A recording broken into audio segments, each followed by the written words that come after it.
Grande alegria nossa de estarmos mais uma vez na companhia de vocês. No dia de hoje, nós iniciamos o nosso programa abordando o aspecto filosófico da doutrina espírita. Veremos que a sua força doutrinária reside justamente aí, no equacionamento racional dos problemas humanos. Temos as respostas das perguntas enviadas por vocês ao nosso programa e, em As Razões dos Fatos, algumas curiosidades que vão desde Monteiro Lobato e Carequinha até o mal de Alzheimer. Muito interessante. Diálogo Espírita está chegando.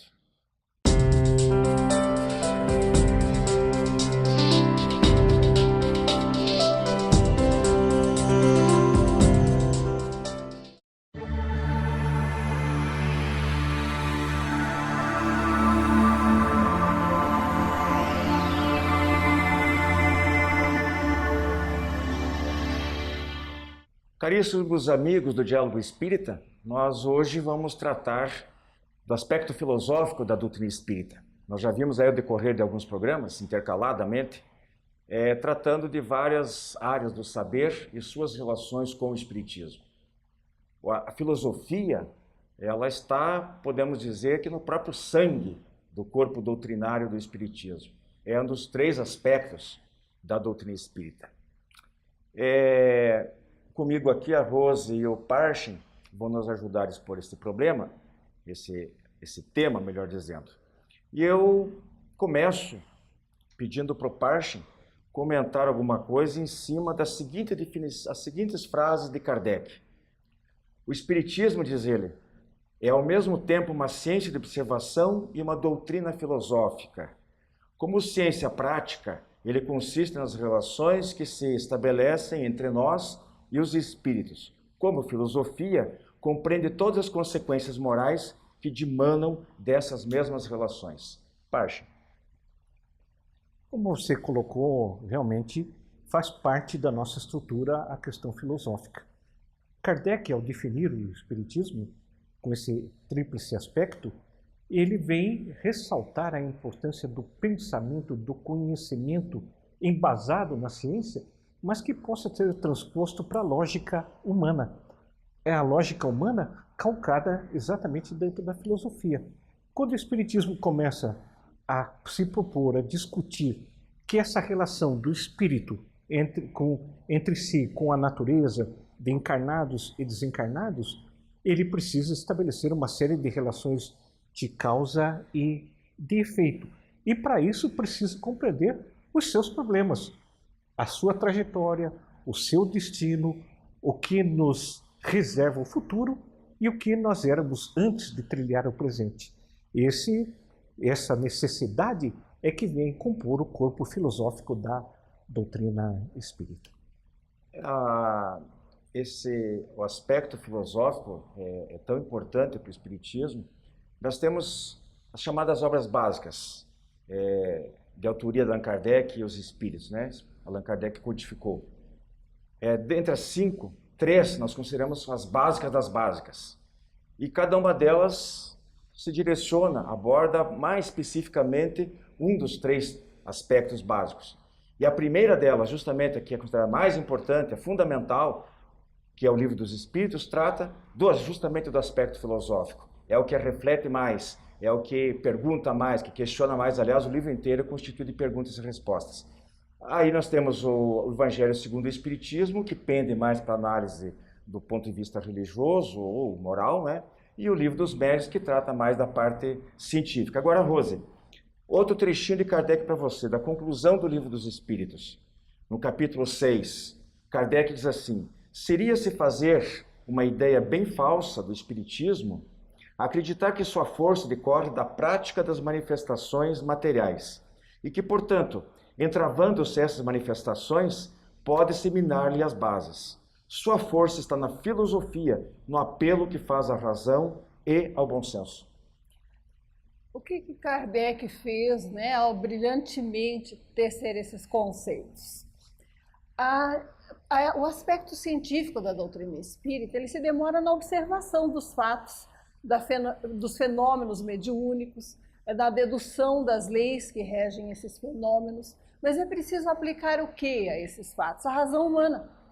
Da observação surge o que? A interpretação. Num corpo sistematizado, em que se estabelecem determinados paradigmas, determinadas leis que regem aqueles fenômenos, não só no aspecto científico, mas na aplicação racional da mente humana sobre os fatos observados. Essa interpretação é que constitui o aspecto filosófico. E ela é a parte mais importante, porque os fenômenos, eles decorrem das leis da natureza. Eles existiram desde todas as épocas e, sob a sua observação, surgiram numerosos sistemas. A doutrina espírita é um sistema em que busca deduzir dos fatos observados as leis que regem as comunicações e as consequências morais, racionais, que daí dimanam. Esse é o aspecto filosófico e o mais importante por isso, porque ele revela, no aspecto filosófico, todo um arcabouço de ideias, de raciocínios, em que o homem, mais uma vez, vê reafirmadas a imortalidade da alma e as consequências que existem para nós do conhecimento dessa imortalidade. A gente, quando toca nesse tipo de análise, a gente nunca esquece, né, de mencionar, porque justamente pela importância que tem, fundamental, a gente diz que são as perguntas magnas que o ser humano sempre se fez e continua se fazendo e que muita gente não tem a resposta. E o Espiritismo apresenta, que é aquelas, né? Quem eu sou, de onde eu vim, o que eu estou fazendo aqui, para onde é que eu vou. Pensemos nisso, né?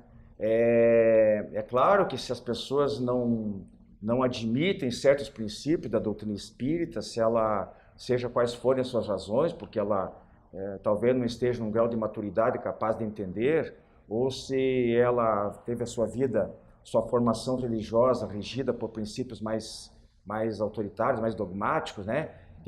Praticamente uma imposição de fé, ela vai demorar um pouquinho a aceitar as respostas que nós oferecemos, mas não são tão difíceis assim, embora nós estejamos falando de filosofia e a gente possa pensar que filosofia seja um bicho de sete cabeças, não é. Bem, agora, as religiões e as ciências, né, já que nós estamos falando, às vezes, de interpretações das outras religiões e também das ciências, elas têm tentado resolver essas questões, responder essas questões, desde sempre. Mas em vão, de um modo geral, elas fracassam. Enquanto as primeiras, as ciências, elas trilham geralmente um caminho de misticismo ingênuo ou de um dogmatismo até irracional, como acabei de pôr, as ciências, elas só se limitam ao exame de um lado só da vida, que é o lado escuro da matéria. Eu queria que é o seu objeto, né? Porque a questão da limitação decorre do próprio objeto da ciência, né? Ela não pode transpor muito as questões que ela pode comprovar. A ciência ortodoxa, ao menos. O espiritismo, ele aborda um outro aspecto da ciência baseado na observação dos fatos. Negar que o espiritismo seja ciência é negar que a psicologia possa se ter também seu aspecto científico e outras, né, ciências da alma.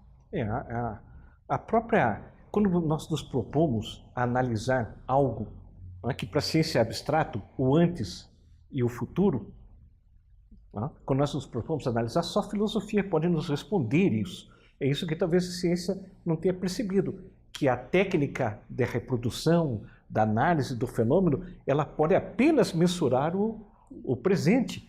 Mas nós podemos usar a lógica, a razão, as consequências da nossa própria vida nesse momento para estabelecer a possibilidade de um antes. E o que nos reserva depois. E isso Kardec vem trazer muito bem nas obras básicas, especialmente no livro dos Espíritos, o que nos obriga a refletir um pouquinho. Mas eu acho que a ciência vai mudar. Se nós analisarmos a própria mecânica quântica, ela é eminentemente filosófica. Concluíram que a matéria não existe, né? Que é mais imaterial que isso. Exatamente, ela é eminentemente filosófica. Depois se tenta buscar o postulado matemático para comprovar um postulado filosófico da própria ciência. Eles estão convergindo, porque antigamente não existia, não era separado. Filosofia fazia parte das ciências. Ela se separou, tornou-se autônoma a partir lá de uma determinada época, que eu não sei também. Bom, o Henry Ford, né, ele dizia que pensar é a coisa mais difícil que existe. E daí alguém complementa malandramente dizendo assim, talvez por isso pouca gente pensa, né? Que maldade. A doutrina espírita deve ensinar não o que pensar, mas como pensar.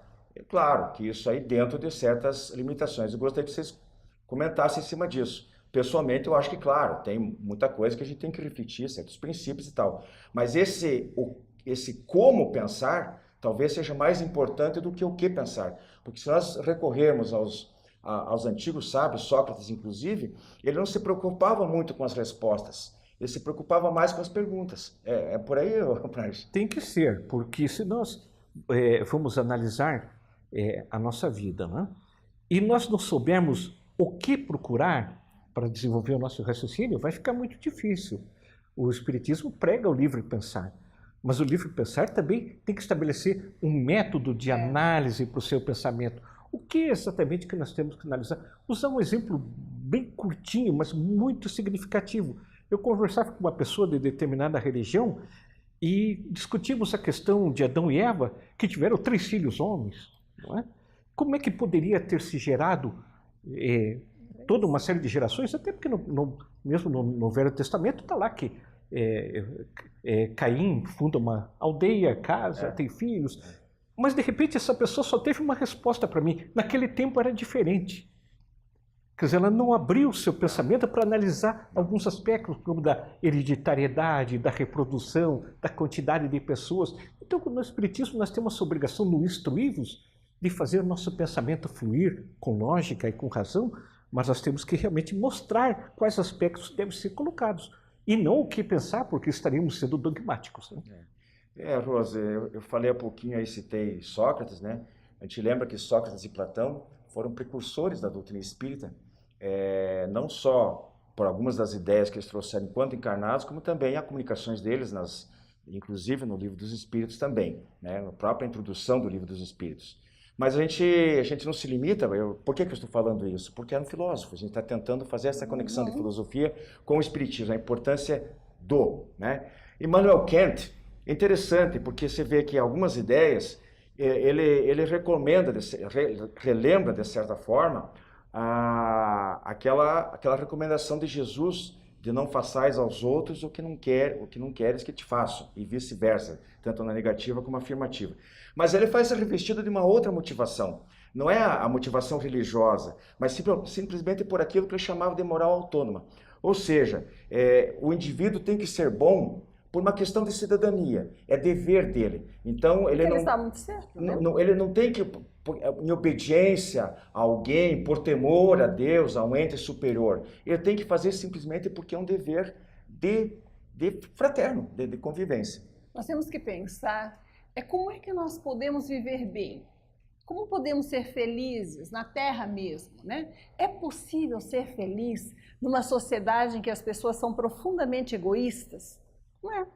Né? É possível ter uma sociedade organizada e harmonizada se não houver certos imperativos morais que regem a vida social? Não basta, né, a lei seca para coibir o crime, é preciso um pouco a mais, é preciso um esforço do ser humano para conviver pacificamente. Então esse imperativo moral, que quem trata tão bem, ele é básico.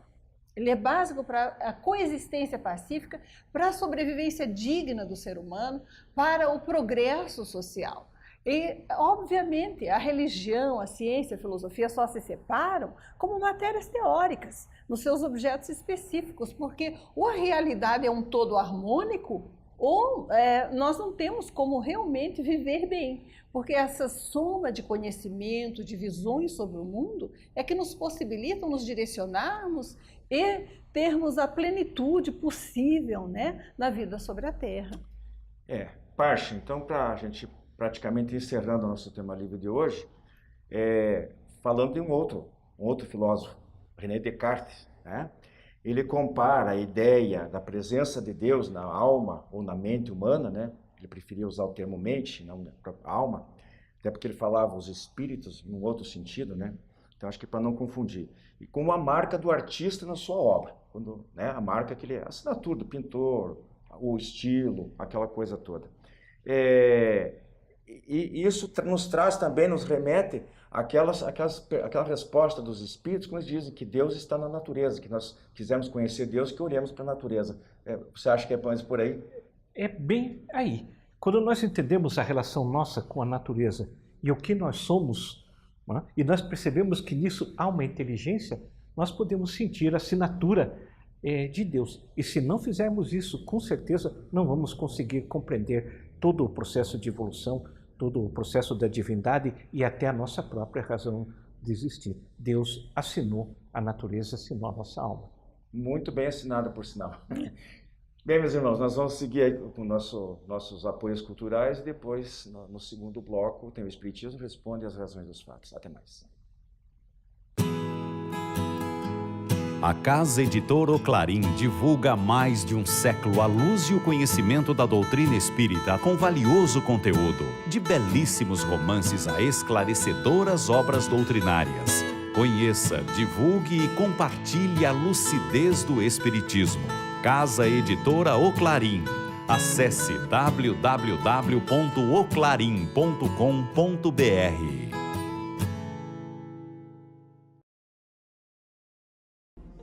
As encadernações da revista Ser Espírita, um acervo para o presente e para o futuro. As encadernações da revista Ser Espírita organizam e protegem os resultados do estudo e das interpretações mais recentes sobre os princípios fundamentais da doutrina espírita, à luz da filosofia, da ciência e da religião. Cada encadernação contém 6 edições, das 30 unidades publicadas até o momento. Você agora pode adquirir a coleção da revista Ser Espírita, contatando www.livrariaserespirita.com.br.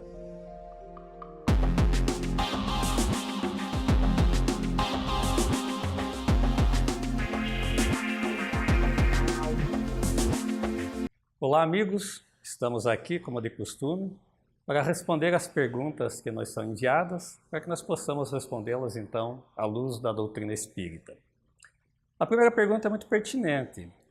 A pessoa que nos enviou pergunta o seguinte: para ser espírita, eu tenho que ser médium? A resposta é: não necessariamente. Até porque nós sabemos que a mediunidade é uma coisa inerente a qualquer pessoa, independentemente da religião. E diríamos mais, que algumas pessoas que não têm o conhecimento da doutrina, ou até mal intencionadas mesmo, usam do processo mediúnico no tratamento para alguém que tem essa mediunidade um pouco mais ostensiva, dizendo que é coisa do demônio, que é coisa da doutrina espírita, querendo combater a doutrina. Mas não precisa não ser médium para que seja espírita. Lembrando aqui as palavras de Kardec, então, quando ele diz que o verdadeiro espírita é aquele que faz todos os esforços possíveis para domar as suas más tendências, né? Então isso é ser espírita.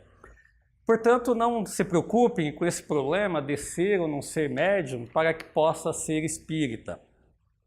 Outro detalhe bastante interessante que nós devemos colocar, que todo espírita deve, é amar o seu semelhante como a si mesmo.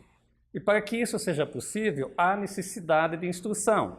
Por isso que o Espírita da Verdade diz: amai-vos, eis o primeiro ensinamento, e instruí-vos, eis o segundo.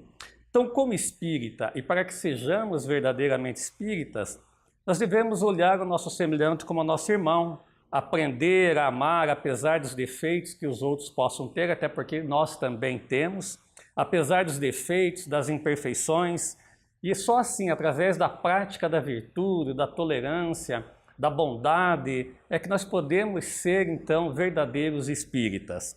E aqueles que acham que essa postura, então, nesse tratamento para com os nossos semelhantes é difícil, é porque ainda não compreenderam que somente escolhendo a porta estreita é que vão se libertar das imperfeições, como nos ensina o Mestre Jesus. Então, esse é o caminho para a plenitude. Esse é o caminho para ser o verdadeiro espírita, independente de ser médium ou não.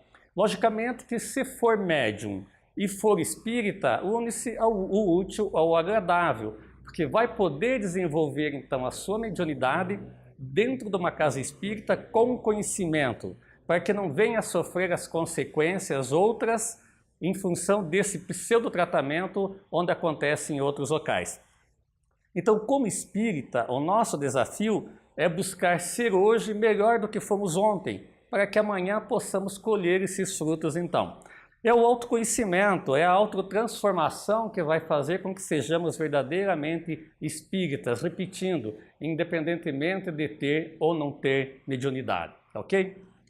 E a segunda pergunta que nos foi enviada, pergunta o seguinte: se eu for uma casa espírita, eu posso sair de lá acompanhada por um espírito mal intencionado ou por algum espírito menos evoluído? Pode. Por que não? Aliás, o grande problema das pessoas que não estudam a doutrina espírita e vão à casa pela primeira vez, isso é estatística, vão por curiosidade. Então, se você já tem, nós respondemos a pergunta anterior, pode ter algum problema de mediunidade e vai a uma casa espírita sem o devido conhecimento, e o problema é que algumas casas espíritas abrem as portas para as pessoas portadoras de mediunidade sem que tenham o devido conhecimento. Aí realmente é um problema, porque a pessoa com mediunidade, ainda mais se for um pouco mais ostensiva, não sabe como se portar diante do fenômeno, a casa não lhe dá suporte, você poderá sair de lá sim com uma carga muito pesada, uma energia muito negativa, com um espírito, não diríamos assim espírito inferior, mas algum espírito que esteja buscando ajuda dentro da casa espírita e sente essa brecha em função da tua mediunidade. Então, pode ir à casa espírita, sim, vai nos grupos de estudo, vai assistir uma palestra, vai num atendimento fraterno, que você vai sair de lá, com certeza, bem mais energizado. Então, cuidado com isso para que não venha a ter problemas futuros. Muito obrigado a todos, continuem mandando as perguntas para que nós possamos respondê-las. Fiquem com a paz de Deus.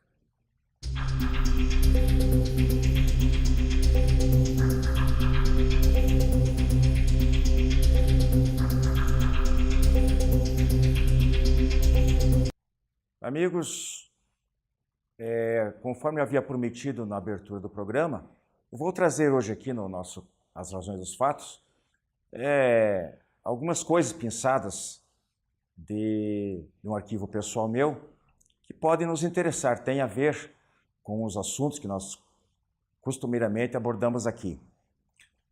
Então eu começo aqui, inclusive, citando o primeiro item, a fonte, o Jornal Correio Fraterno do ABC, bimestre de março e abril de 2007, onde nos conta que Monteiro Lobato, né, criador do personagem Jeca Tatu, autor do famoso Sítio do Pica-Pau Amarelo, ele participava de reuniões espíritas, embora naquela época, que ele participou entre 1943 e 1947, eles usavam, naquelas sessões, o copo, para indicar as letras e formar as frases e as respostas. A gente sabe que não se usa mais, não é muito recomendável, etc., mas se fazia.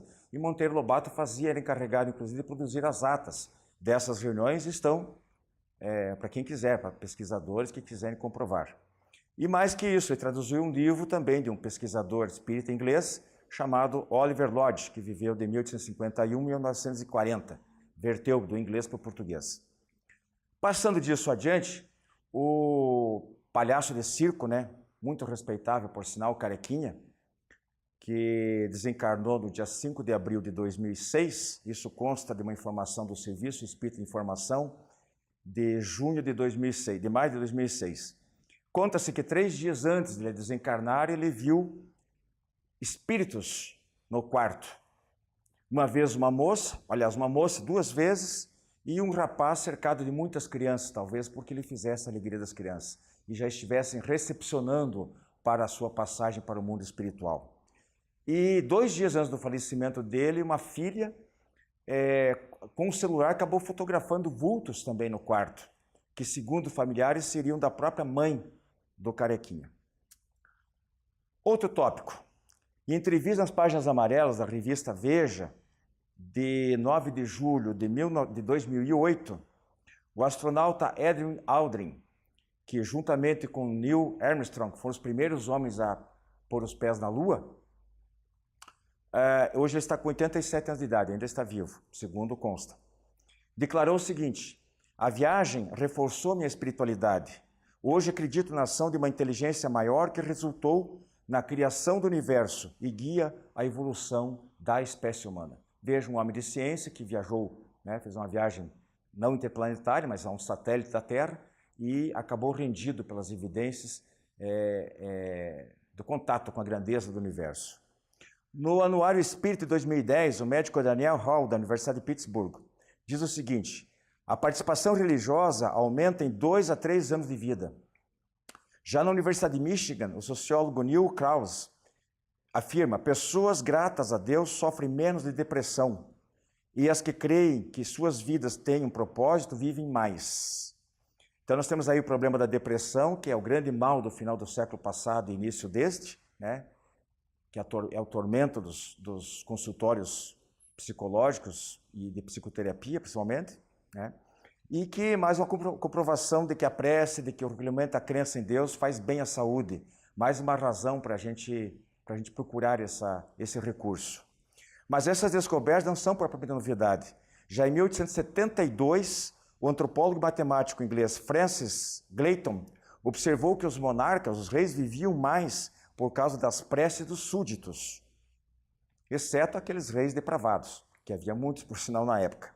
Por falar nisso, André Luiz, um dos mentores de Chico Xavier, muitas obras escritas através da psicografia de Chico Xavier, trazidas por André Luiz, conta ele, se não me engano, no próprio livro Nosso Lar, que ele foi beneficiado para sair das zonas umbralinas, quando desencarnou, graças às preces de 15 dos seus 6 mil pacientes que ele havia atendido gratuitamente. Somente 15 das 6 mil consultas médicas gratuitas que ele havia feito, as orações dele as orações dessas pessoas haviam ajudado ele fundamentalmente nessa situação. Em relação ao Alzheimer, também uma doença que tem apavorado, crescido de uma maneira muito grande, especialmente aqui no Brasil, dada ao aumento da expectativa de vida, consta da revista Ser Espírita, de setembro de 2015. Estudos dos cientistas americanos Michael Lemonick e Alice Park Mankato, publicados em 2001 pela revista Times, revelam que pessoas que oram, especialmente em horários fixos, não sei qual a razão, têm menos probabilidade de desenvolver a doença. Novamente, mais um motivo para rezarmos e rezarmos bastante. Prevenção contra o Alzheimer. Os mesmos mediram a quantidade de leucócitos antes e depois dessas pessoas rezarem, ou de religiosos rezarem. E a quantidade de leucócitos, triplicou após a oração. O cérebro entra num ritmo de ondas sincronizadas, algo semelhante ao sono. Quando o sono é leve, as ondas são muito próximas e o sono é pouco profundo. Mas quando o sono é mais profundo, essas ondas se espaçam e é quando há a recuperação mais profunda do corpo, ela se acalma. E para fechar, uma frase. Cuidado com seus pensamentos, eles se transformam em palavras. Cuidado com suas palavras, elas se transformam em ações. Cuidado com suas ações, elas se transformam em hábitos. Cuidado com seus hábitos, eles mudam o seu caráter. Cuidado com o seu caráter, ele controla o seu destino. Prezados amigos, até a semana que vem. A editora O Clarim é uma das mais tradicionais do país e possui 200 de publicações de primeiríssima qualidade.